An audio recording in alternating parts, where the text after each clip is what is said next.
Guys, I'm back with another video. If you're new, please don't forget to subscribe to this channel. So bafowethu la this is inkosi yakwaZulu noma inkosi yamaZulu nje wonke ISILO lapha ke uMesuzulu. I don't know ukuthi bebe yapi, but abantu abaningi baye ba complain noma bathola ke bayithola bephawula ngendlela ke akade ke egqoke ngayo.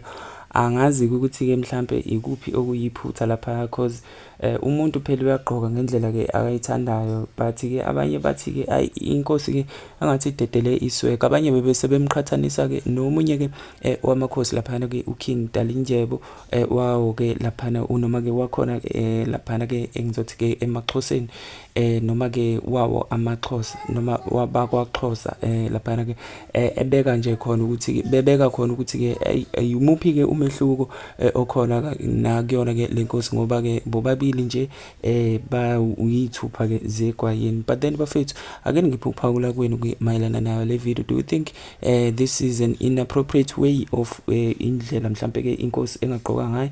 Anyways bafethu, don't forget to like this video. Let's engage on the comment section down below. Danko.